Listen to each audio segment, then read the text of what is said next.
Hello everyone, welcome to Fruit of the Wheel. I'm Radhika. Today I'd like to talk a little bit about this extended journey Venus is taking through the sign of Leo. I did a video on the retrograde in particular, but today I'd like to talk about what Venus in Leo means for us at this time. When a planet goes retrograde, it spends a lot longer than it normally would in a sign.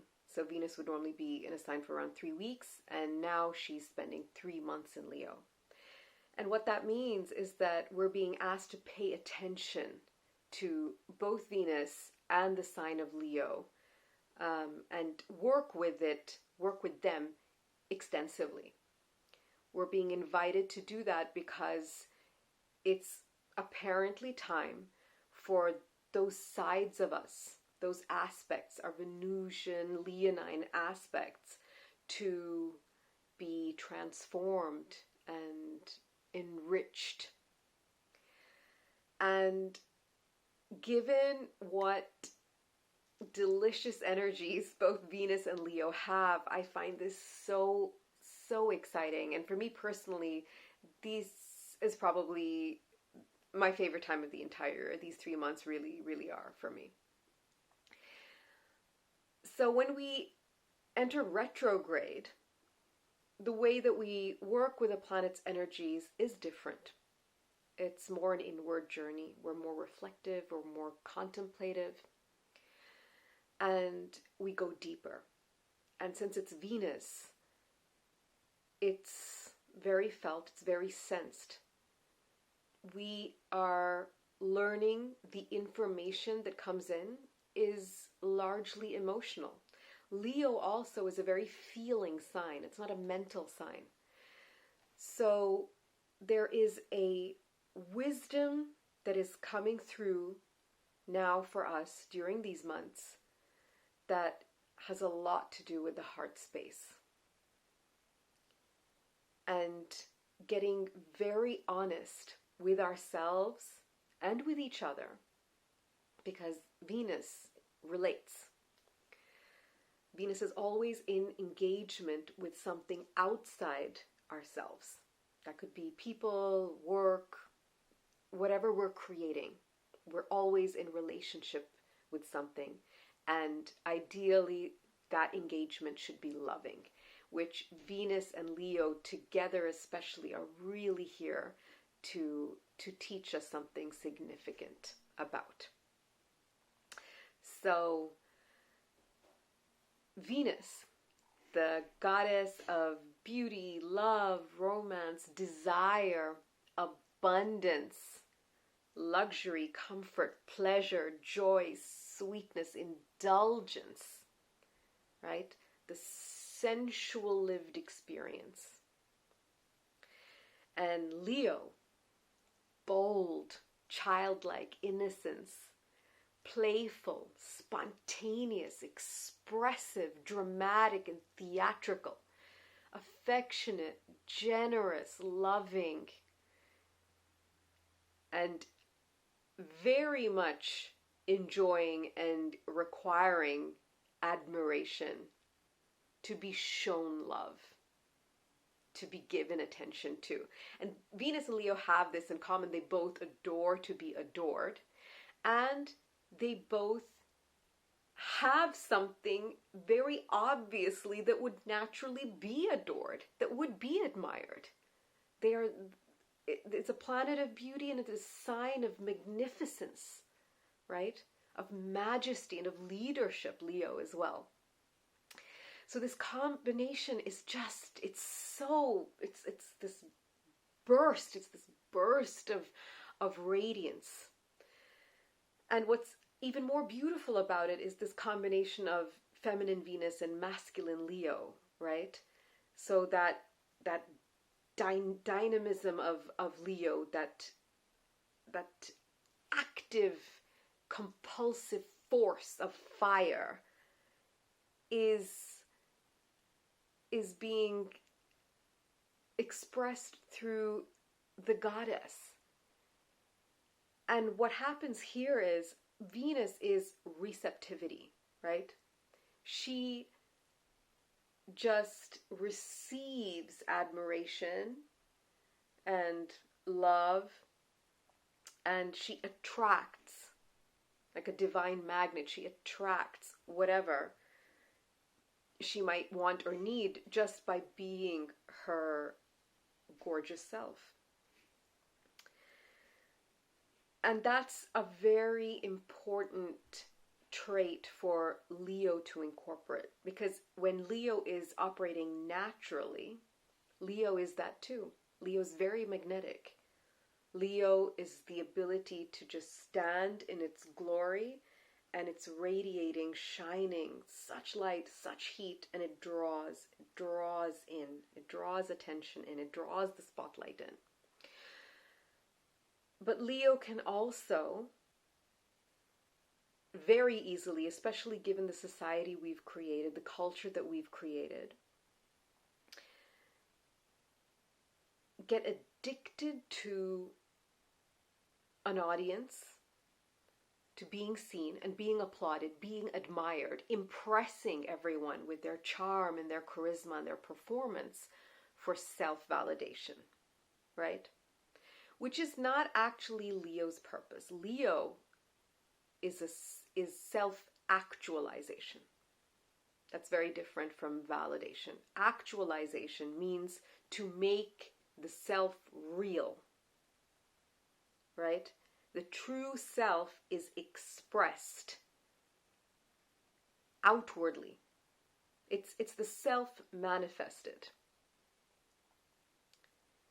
And it has nothing to do with how it's received. It's a natural compulsion, a natural need for Leo's fire to just come out.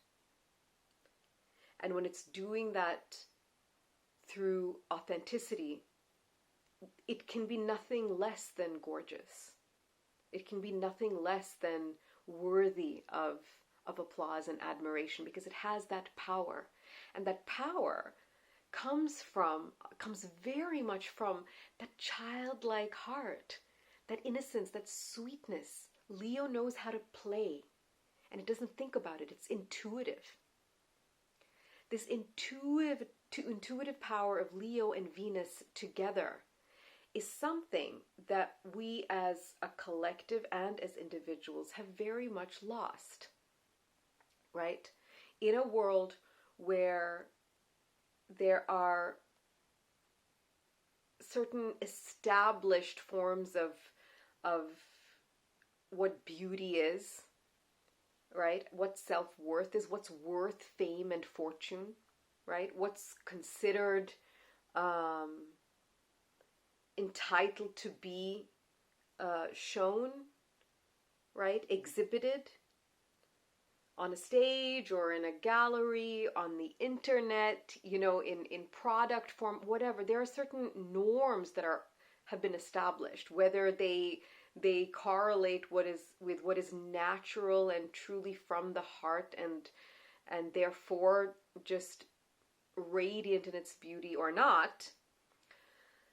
A lot of people struggle with feeling entitled to just self-express spontaneously, right? Through the power of innocent play. And this is something as children we were allowed, but very, very soon we were told to, pull it together, get responsible, behave in certain ways, and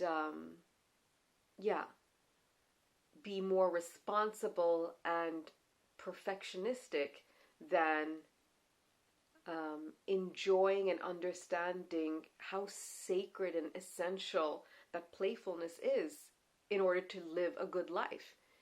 Because when we think about Venus and we think about Leo, I mean, they have the energy of this is the favorite part of the human condition, right?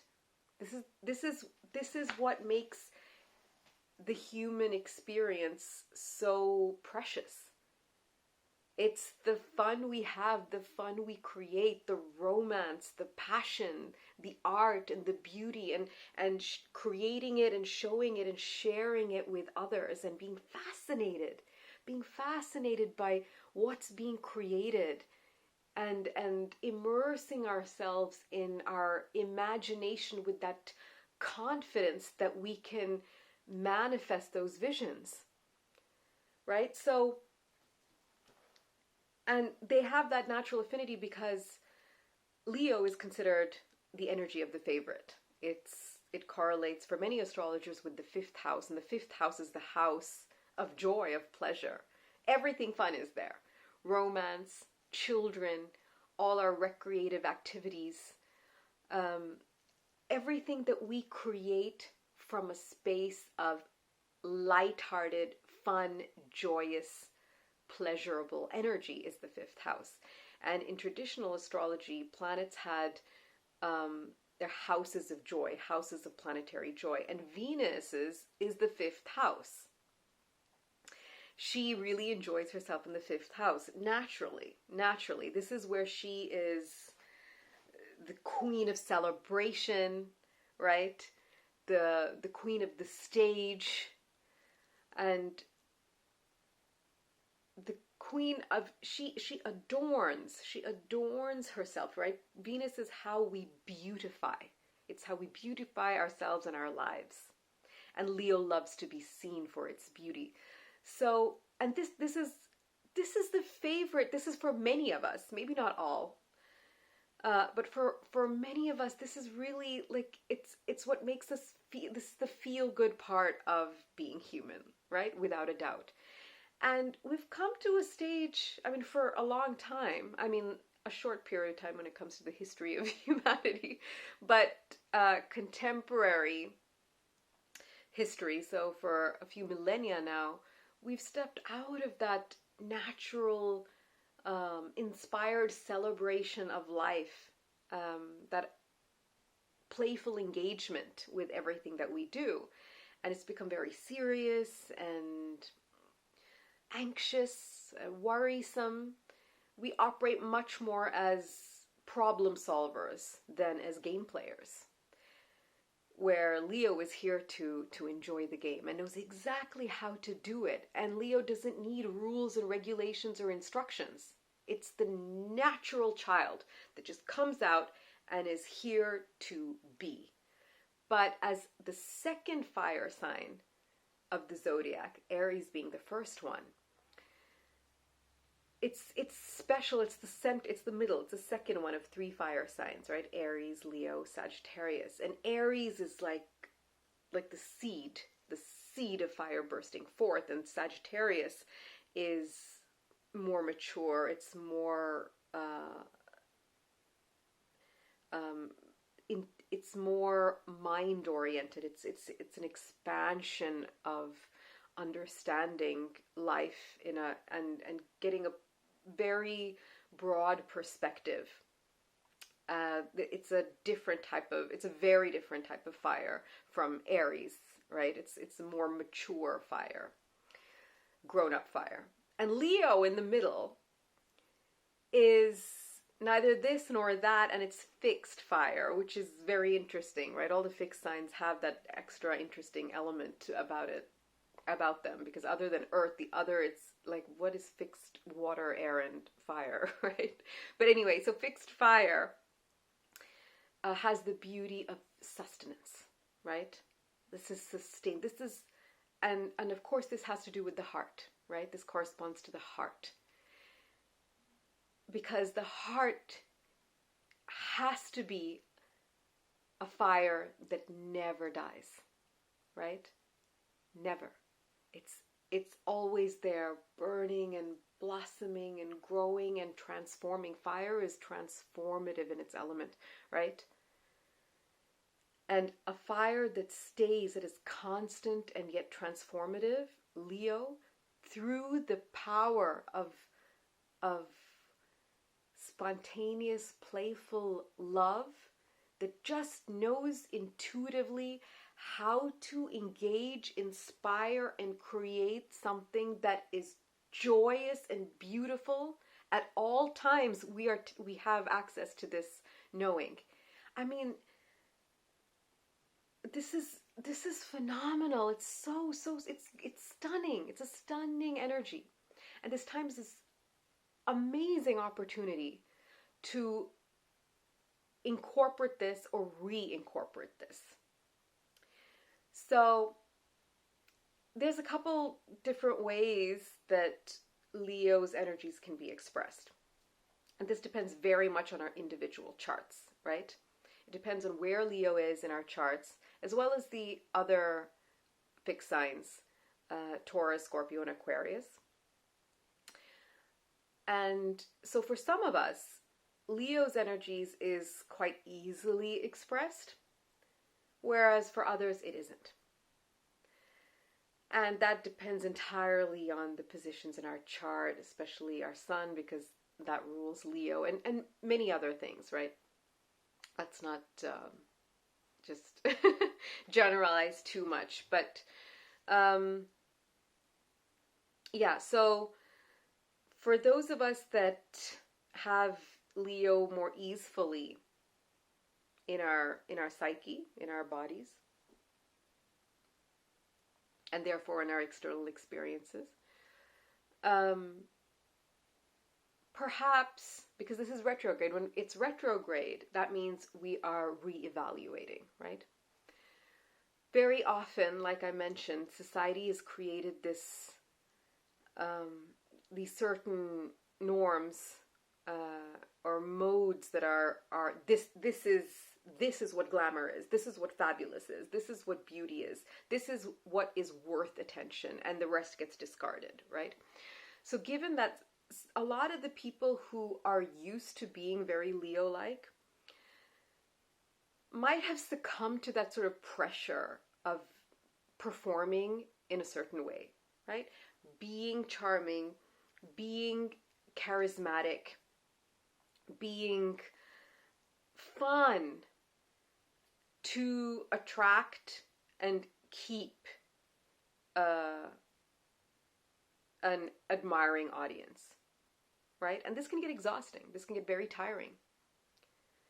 It's not if it's coming from a space that's really genuine and authentic, but if it is just a performance for self-validation, for love, to receive love, to feel loved, it can get very tiring.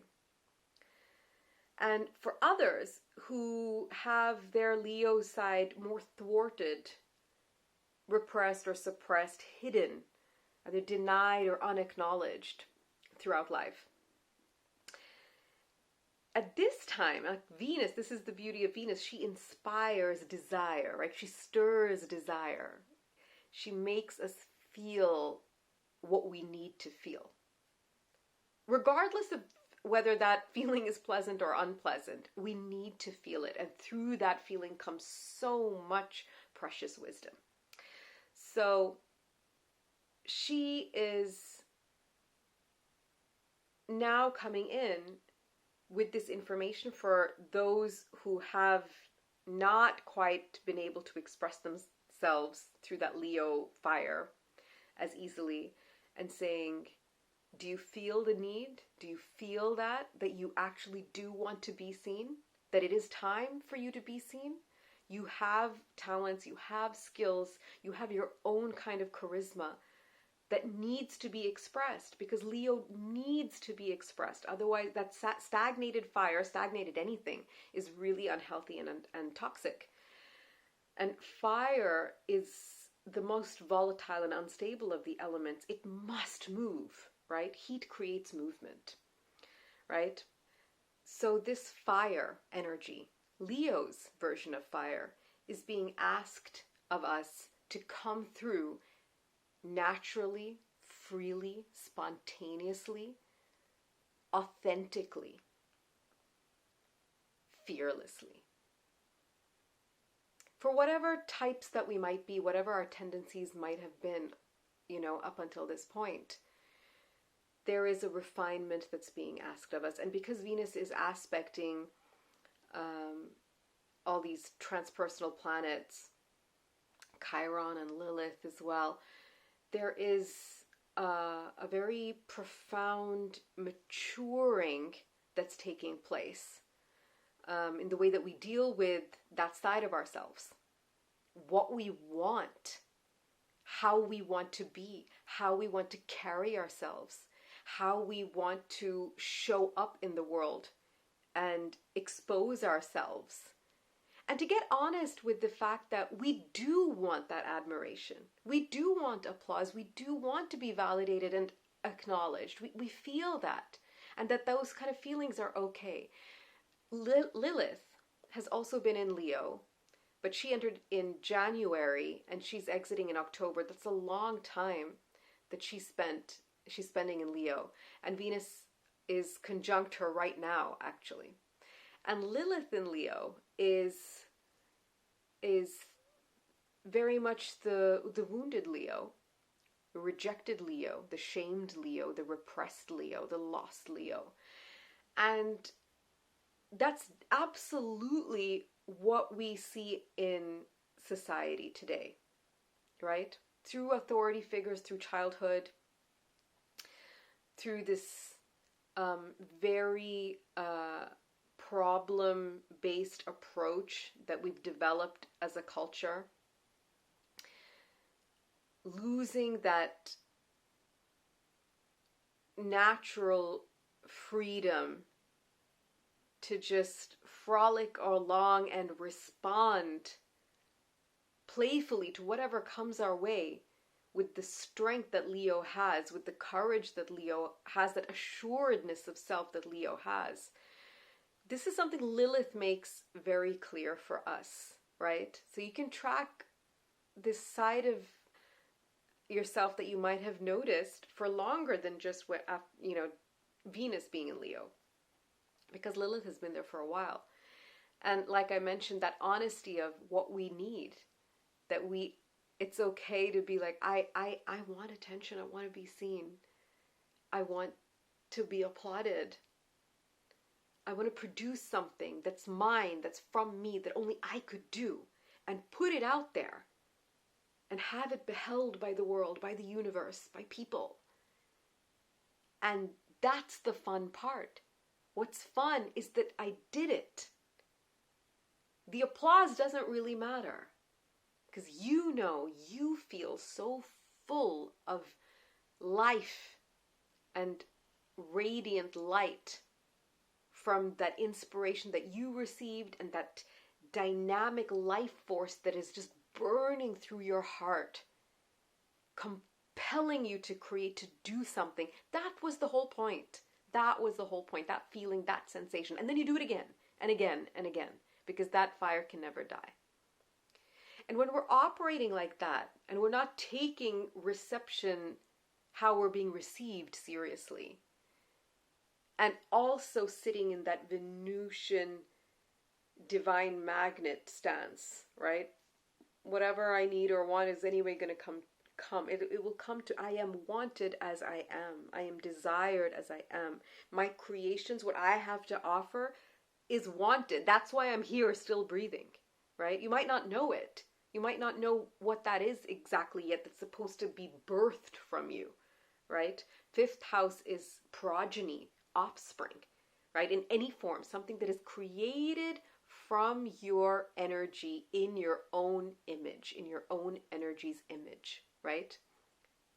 Self-actualization. And this gorgeous trip that we can take from validating ourselves through the external world to actualizing ourselves into the external world is something that Venus, the goddess of blessings, is here to bless us with. So please pay attention to all of the layered feelings and thoughts that might be coming through at this time, because it's really, really special. And it's a tremendous opportunity to embrace that joy, that joyful part of ourselves that for many are lost, and only you have to seek a certain type of activity or event or group of people or environment to make that leonine, Venusian pleasure possible, right? Instead of that just being our baseline state, which should be natural because Leo is, the child on the horse, the naked child on the horse, like I mentioned before in the other video, right? It's just our natural state. It's our natural state to be pleasure seeking, pleasure embracing, pleasure inviting, right? Venus and Leo, highly magnetic. So how do we do that? How do we be that magnet instead of pursuing all those sensations, right? Chasing it, trying to grasp for it or draw it in or worrying about how we can get it, and actually just sit upon our throne of our own magic, our own wonderfulness that is so sweet. It's just sweet at the end of the day.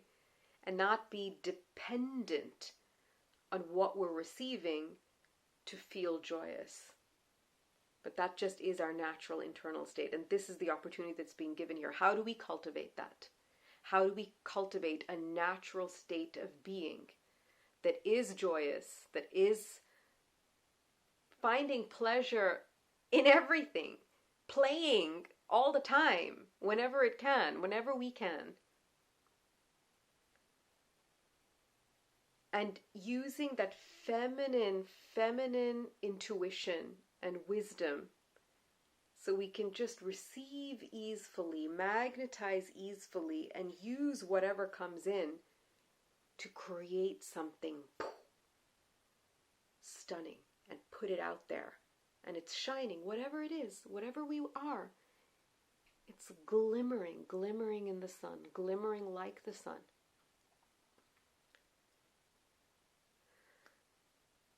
With the Venus Cazimi, Venus conjuncting the sun exact, and then the new moon in Leo right around the corner as well. This truly is a rebirth of our inner Venus, a rebirth of our inner Leo. This is new beginning. New beginnings always mean that something's got to go, something's got to give. So a lot of that could be coming up at this time as well. The old way of operating through Leo's energy, whether you're overdoing something, exaggerating something, like trying too hard to gain something, or it's the opposite, you're just hiding, and you're just denying your right, your entitlement to be present and seen in the world. Whatever you're doing, right? Your natural, unique talents and skills, your specialness, you're in total denial that you are unique and special. All of that's got to go. It's got to go. Otherwise, the pain, that ache that's there that you can feel now, not every day, but at times, depending on which of the aspects Venus is making is most personal to you, right? Also, those degrees matter very much. So take that in, draw it in. Take that precious information and harness it, use it to level up your game. And step out of that problem-based perspective on life and commit to joyful play, loving play. Because Venus is backing us now. Venus is backing us now, and so are all the planets that she's aspecting. Be bigger. Come out and play. Come out and play, but do it with love. That's what it's saying. So that's for me on Venus and Leo. If you like this video, please do check out my website. It's in the description below. Take care. So much love for the rest of this retrograde. I wish you so much peace, pleasure, and play, as always. Mwah.